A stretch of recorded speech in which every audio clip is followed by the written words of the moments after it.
2015. What a year in gaming. We had some great games come out last year, such as Bloodborne, The Witcher 3, Fallout 4, and Rise of the Tomb Raider. These games will surely be played and cherished for generations to come. Unfortunately, I didn't get to play any of these games last year. Some of you might be asking, well, in that case, why bother making this list? Well, at first it started out as a short joke video about my proposed Game of the Year for 2015, but then I got curious just how many games came out in 2015 that I had actually played. So I went through my play history on Steam and tried recalling any other games I played that could have possibly come out last year. And I found that, unless I'm forgetting a game or two, I have played exactly 10 games that were released this year. So I figured, why not make a top 10 list out of it? It'd be an interesting and amusing list compared to everyone else's picks for Game of the Year. By the way, I'd like to point out that I said released this year and not just played this year. Trust me, I've played well over 10 games this year. These are just the games that came out in 2015 and I got a chance to play, hence why there is no Fallout 4 or The Witcher 3 on this list, because I've not played them at all. So if you only care about what AAA games make my list, you might not want to watch this video. Even though I do have one AAA game on this list, you're still likely to be disappointed with its placement. I'm just warning you, there probably aren't many games you'll recognize. Hopefully everyone else who continues to watch this video enjoys my interesting choices for this list. And please try not to hate me too much. Believe me, I wish I could at least mention a game like Fallout 4 on my list, but unfortunately I'm too poor to play all the good stuff.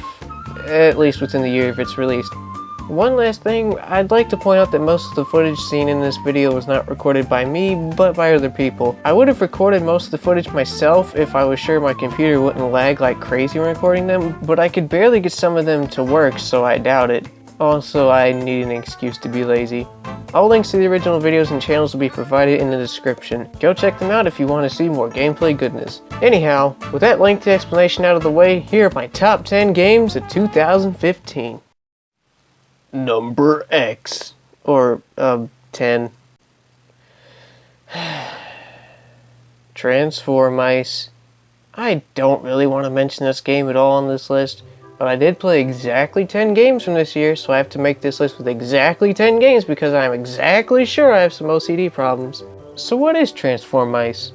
Well, it's a free-to-play game on Steam where you play as a mouse and try to collect a piece of cheese and return it to your mouse hole without dying. A simple and semi-interesting enough concept. However, it's a pretty boring and lackluster game in my opinion. For one, it does have an online mode, which is a positive thing about this game, but the thing about it is, you can't join the same room as a friend. You're plopped into a random room with a bunch of random strangers, which is a shame because this game would be a bit more fun with friends. Although, I don't think this game would be that much fun even with friends. There's honestly no real point to get the cheese. As far as I can tell, you get no rewards, no XP, nothing. Not even a you win screen. You're just automatically teleported to the next level. Pretty uneventful. Not only that, but this game isn't really that engaging at all, especially since I only know like half of the controls. Apparently you can somehow climb up walls, but I haven't figured out how. And every time I went to the tutorial and boot camp mode, they didn't tell me jack shit. Oh well, maybe if I played the game long enough I could figure out all the controls, but I don't have the patience nor the interest to really play this game anymore, especially since other people seem to agree it's not worth it. But surprisingly still has a very positive perception. Weird. Also, I do realize this game apparently existed before 2015 and was just ported to Steam this year, but you know what? I don't care. I'm not going to make this a top 9 list just because the original version didn't come out this year. My OCD will not allow it! Number upside down 6. Or, well, 9. Destination Soul. A game where you fly around in the emptiness of space and do nothing for the most part. Sorry to those that actually like this game, but I couldn't get into it. I flew around for 15 minutes and didn't do much of anything. I couldn't find anything to do, and I didn't know what I was supposed to do. I guess the whole point of the game is to explore, but when the universe I'm exploring doesn't have a lot going on, exploring gets pretty boring pretty fast. Although, looking at the gameplay now, I guess there was a little bit more to this game than just flying around the empty void of space. Maybe if I'd actually visited one of the planets in this game, I could have enjoyed this game a little bit better, but I don't really know. At least the controls and graphics were decent, no real complaints there. Perhaps I need to invest more time into this sort of game to thoroughly enjoy it, but I don't really feel compelled to. Besides, even if I wanted to, now I can't play it. Apparently these graphics just became so advanced that my computer can no longer handle it. Or maybe I need to fix Java. I don't know, but I know this much. I'm probably not going to play this game again. If you like this game, then good for you. As for me, it was too boring to gauge my interest. Give it a try if you want, but I don't think you'll be coming back to it anytime soon either. Number infinity! Okay, 8. Invisible Apartment. Yes, I seriously put a visual novel game on here, folks. Again, it's one of the only games from 2015 I got a chance to play. So what is the premise of Invisible Apartment? Well, it's a cyberpunk-themed visual novel game. And believe me, if you couldn't figure it out before, the store page will gladly remind you. Story is you play as a girl hacker who goes by the name Bunny as she fights to be free from the government. Well, that's not exactly what plays out in this game, but that's kind of the gist of it. Really, in this game, she meets some weird guy and falls into his swanky-ass apartment that's apparently off the grid, and some other crazy shit happens and they decide to fight the government together. Yeah, this story sounds like it's all over the place and feels a bit incomplete, and there's a reason why. This is actually part of a small series of visual novels, with this being the second game, I think? I don't know, it's really hard to tell. The store pages don't really tell you anything, and the titles don't make it any easier, so I'm just going by release date on this one. The art for this game isn't half bad, and the story was interesting enough to me that I kind of wanted there to be a sequel, although I don't think I'd pay any amount of money for this. Again, it is free, but the other games in the series you have to pay for.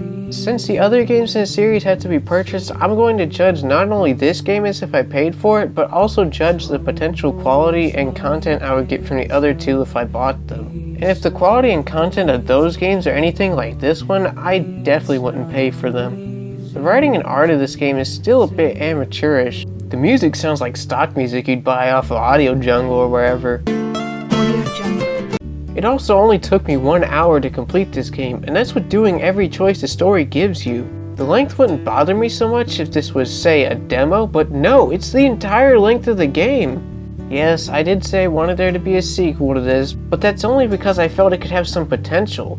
Without any prior context, this being part 2 in a series of novels, I thought another game or two could be made out of this concept with a bit more polish and content. But if this is what the second game in the series is like, what would make me think the third and especially the first game would be any better? And charging them for a combined price of $14 is too much in my opinion. I would charge maybe $5 at most for the lot. But then again, I'm not the kind of guy that likes to pay money for visual novels, so what do I know, huh? If you like this game or even this series, then I can understand why. It does have a small amount of charm and intrigue to it. It's just I don't really want to put any money into it, at least not too much. Anyways, I think I've gone on long enough about this visual novel. You can try the game out yourself, and if you like it, maybe you want to buy the other chapters too. If not, I don't blame you. Number upside down L. Oh wait, that's 7. The static speaks my name. This game is more of a piece of art rather than an actual game. The basic premise behind this game is you play as a guy who's living the last night of his life. Yep, it's a game about suicide. Talk about a depressing pick for a Game of the Year contender. Anyhow, all joking aside, this is a very moody and very strange game. I'd get into the specifics of what goes on and what you do in the game, but it's really hard to go into detail without spoiling stuff. It's something I recommend you experience firsthand rather than be told. This game is best played knowing little to nothing about it, and even though this game isn't so much of a game as it is a piece of art or an experience, I still recommend you give it a try, even if those type of games don't appeal to you. It's a good game in my opinion, and not only that, but it's free, and the whole game only takes 10 minutes to beat. After you've killed yourself, you've pretty much experienced the whole game. I mean, you can replay and do some things that you might have overlooked in your previous playthrough, but for the most part, once you're dead, that's it. My only problem with this game is that I kinda wanted it to be longer. Reason being is, and this is a minor spoiler by the way, once I was dead and walking towards all the other balls of light that described other suicide victims and how they killed themselves, I kind of sickly wanted to be able to relive their experiences as well. I wouldn't consider this a problem, more like a personal sick preference or suggestion. Perhaps there could be some future DLC for this game? Alright, I'm just gonna stop while I'm ahead. Anyhow, if you're not too bothered by the theme of suicide, I highly recommend you play this game. The only reason it is not higher on this list is because it's not much of a game and there's only about 10 minutes of content here. And for those reasons, it had to be lower. Also, pro tip, the bookcase holds something secret, just so you know. Number 6. Relic Hunter 0. This is a bit of an interesting free-to-play game on Steam. Relic Hunters is a twin-stick shooter type of action game like Smash TV or, as the younger generation might recognize, the Dead Ops Arcade mode in Call of Duty Black Ops series. It has a nice pixelated art style and great controls and gameplay. And that's all I really had to say at this point. I don't think it's generic or boring or anything, it's just I haven't truly played this game enough to get a full grasp of it. Although I can definitely say it's a game I do see myself playing more of. My only problem right off the bat with this game is there's no online to it, and I think this would be a great game to play with friends online. I mean, local co-op's cool and all, but online is where it's at on PC. Other than that, so far, no other complaints with this game. If I had played this some more, I probably would have put it higher on my list, but since I haven't, I didn't feel it'd be fair to place it above some other games. So yeah, a solid free-to-play game on Steam. Go check it out. Number V. Or, well, I guess 5. Distorm. A cool little indie game that's basically a mix of Frisbee and Dodgeball. So, Frisbee Dodgeball in a sense. Much like Relic Hunter 0, it has a pixelated art style and great gameplay controls. And just like Relic Hunter 0, I haven't played that much of this game to really say much more than that. Hey, I'm a busy guy and I got a huge backlog of games. I'm taking it one game at a time, okay? Anyways, I don't have any complaints so far with this game like I did with Relic Hunters. So for that, it gets a number 5 spot. Also, I won this game in a 50,000 sub stream special by this guy Shane of Rerez, which I worked very hard for. I stayed the whole freaking stream and typed as fast as I could that the answer was Hotel Mario and mine wasn't the first, but I spelled it correctly and I won, and it turns out my knowledge of shitty video games paid off, and so yeah. That's why it's number 5. Also, seriously, go check out Rerez. It's a pretty cool YouTube channel. Number IV. Oh wait, that's the Roman numeral 4. Why are there so many Roman numerals? Oh boy, here it is. The pick that's bound to piss some people off. Call of Duty Black Ops 3. Wait, let me explain. Okay, so the major reason this is in the number 4 spot is because I only played it for about 10 minutes. And I only played the zombies mode, didn't even touch the other stuff. There's kind of a story that explains exactly why. See, the college I'm attending had a fall festival of sorts going on, and with that festival was a video game truck. It's basically what it sounds like, a truck with a bunch of TVs, consoles, and games in it that allows you to play whatever games you want. Of course, they're all pretty much multiplayer games as more than one person will want the game at one time, so no single player only experiences here.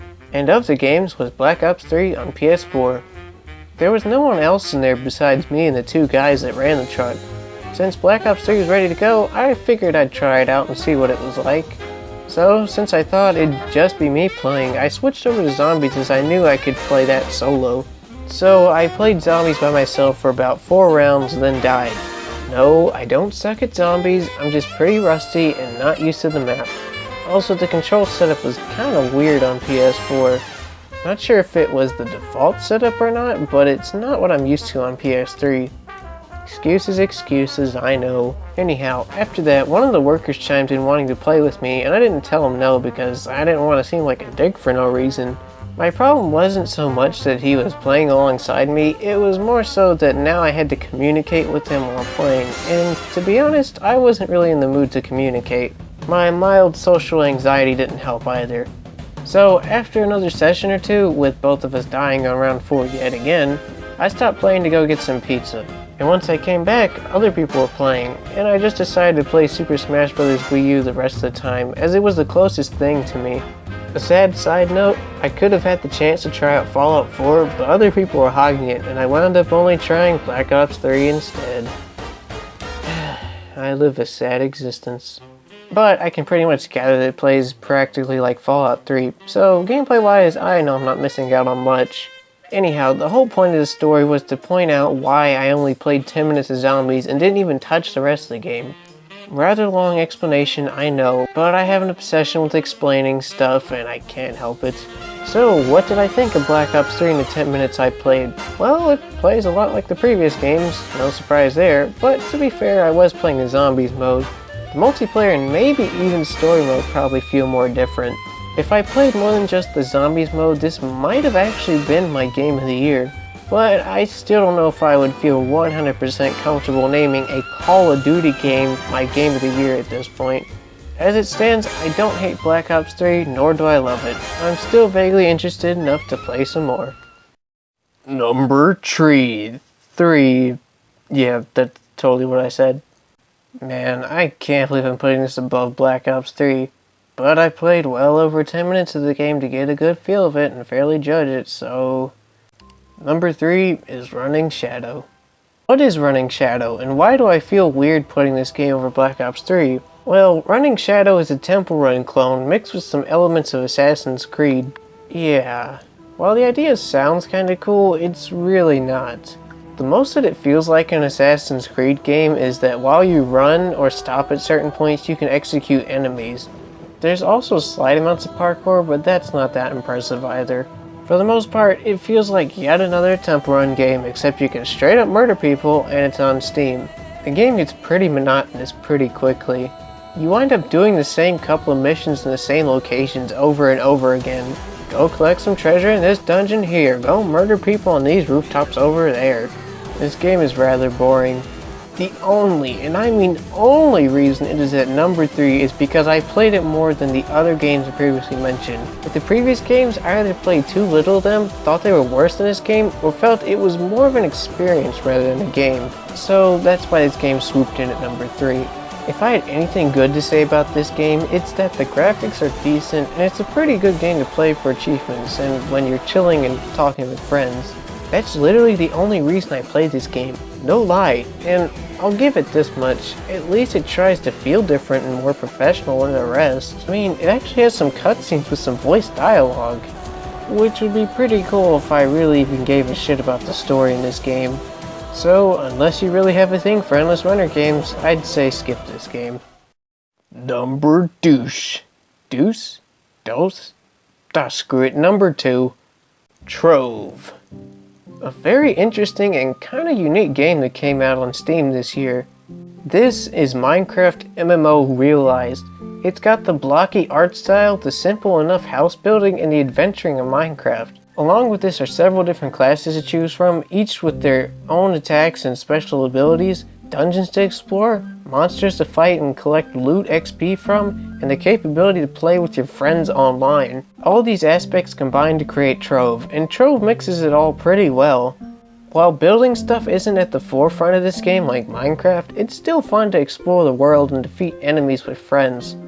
All the classes to choose from are pretty cool and offer their own advantages in battle. I went with the pirate class because I have a cannonball gun as my weapon, and one of my special moves is a pirate firing a freaking cannon. Hell yeah! I mean, arg? I just wish my computer could run this game better. It wasn't totally unplayable, it's just the frame rate wasn't as smooth as I would have liked it. Anyhow, that's all I really have to say about this game. It's Minecraft in MMO form. You should totally check it out if you're looking for a fun multiplayer game. Numero Uno! Go fish! Oh wait, that's the wrong game. And it's number 1. So, bleh. Alright, here it is. My number 1 pick. My game of the year. Out of all the crap that I've blabbered on and on about up until now, what could it be?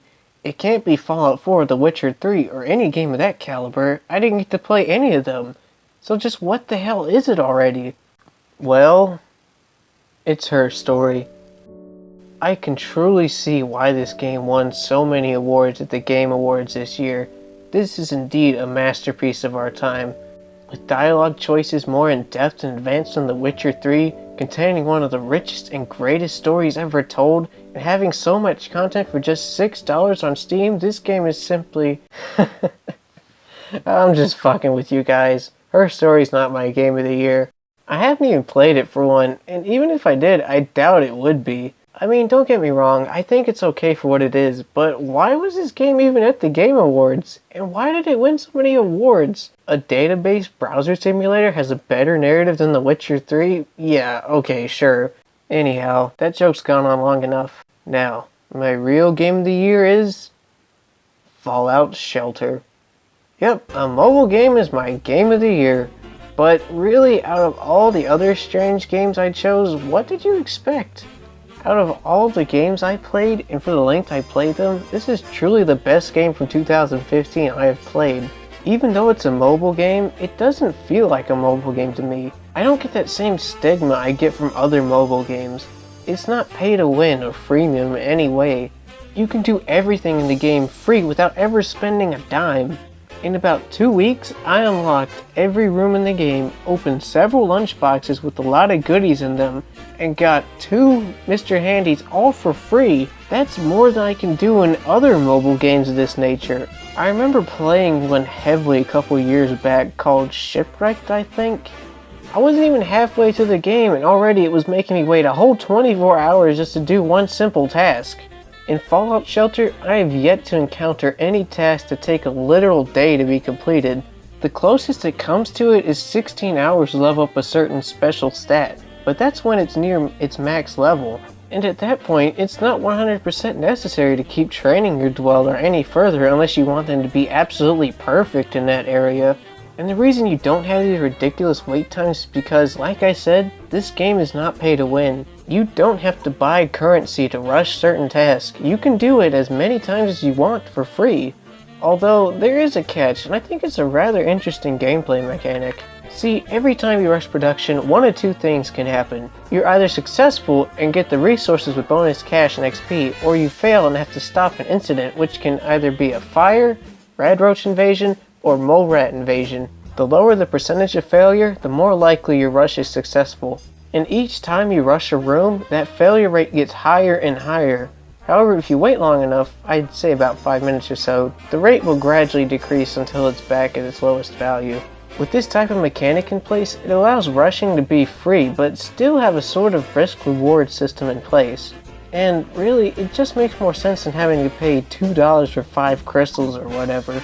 This game is well made for a mobile game. The art style and animations are nice, the controls are good for the most part, and it's just very addicting at times playing this game. No lie, I think one time I was just sitting there for like an hour looking around at my vault, clicking on stuff and waiting for something else to click on or do. I kinda had to make myself stop playing at that point. The only problem I have with this game is the touch controls are hit and miss at times. Sometimes they're too responsive and I end up accidentally dragging a dweller to a new room when I was just trying to look around my vault.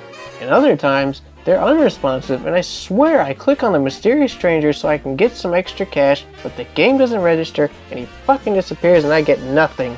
But besides those issues, there's nothing else I hate about this game. It's a great mobile game and a must play if you like these settlement manager type of games. Download it now!